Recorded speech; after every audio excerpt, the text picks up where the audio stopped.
So Halo 4's loadout system frequently and sort of appropriately gets compared to other FPS games, including Call of Duty and others, and definitely in terms of how much effect the progression system has on your player. That's a reasonable sort of comparison. I think the real difference is that Halo is built on a notion of really balanced gameplay. I think, and I love Black Ops, for example. In Black Ops, I'm always trying to get to a weapon. That's always my eyes are on that prize, and it will be a very, very powerful weapon.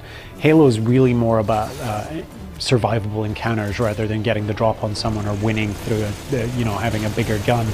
And also using the things you find on the battlefield. So while you are able to unlock weapons and abilities that do modify your baseline traits, they're not as bluntly not as powerful and not as game-changing. They're about subtlety and they're about style ultimately. So in Halo 4 we introduced a system of loadouts that the high-level philosophies. They allow you to customize your loadout and your Spartan to play the way that you like to play. Now it's tied to your career progression system, so it's not like you can build a custom loadout featuring every single aspect and weapon right off the bat.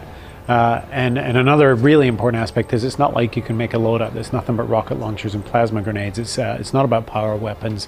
It's about sort of useful default role-based loadouts that suit your style of play. And that's something that's also reflected in the type of weapons we have in the game. There are a lot of weapons, they're very similar, but have subtle distinctions that might be more useful to you as a specific type of player. And a really simple example that's easy to understand is the DMR and the battle rifle. So DMR is designated marksman rifle, and it's a very precision weapon, hit scan. You shoot the reticle, that's exactly where you hit instantly. The battle rifle has a little lift as it fires a 3-shot burst. So it's still pretty accurate and very, very predictable, but it has this little spread caused by the sort of rise of the weapon.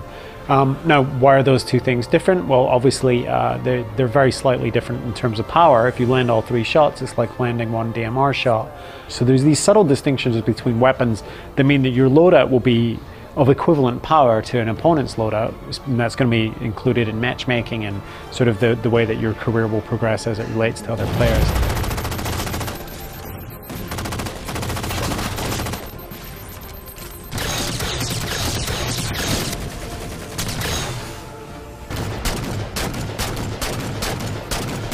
We get asked a lot, what is the fictional connection between war games, which was previously just sort of existed in this alternate Halo universe, and Spartan? And the main connection, apart from the story, which does actually connect the two things, is the fact that your career progression is tied between the two modes. So everything that you do in war games has a direct effect on your career in Spartan Ops and vice versa. So if you earn and unlock loadouts and new abilities and even specializations in war games, for example, you can take those into Spartan Ops. And so why is that important? Everyone understands why it's important in PvP. You've got the weapons, the skills, and the abilities that you want, and that's obviously important.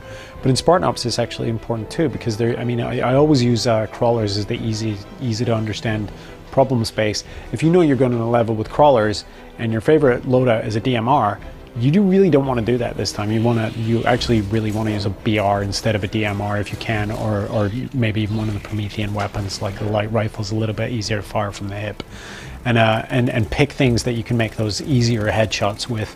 And of course you can swap loadouts between levels, so it's not like you have to stick with one loadout for your entire career. You have a bunch of them, you have 5 of them right in front of you at any time that you can eventually name and customize and change whenever you like, and as you unlock things. And so the way that the loadouts function means that you're likely, if you're a typical player, to have mostly sort of PvP loadouts, I think, but you'll probably have a couple of go-to Spartan Ops loadouts, and you can name them that as well. You could call it like SPOPS 1 or SPOPS 2, and just sort of understand in your head what that means in terms of how you're going to take on encounters with AI, bad guys. So when we launch the game, we're going to have a quite sort of condensed and distilled set of matchmaking playlists. Now, there's going to be a lot of playlists.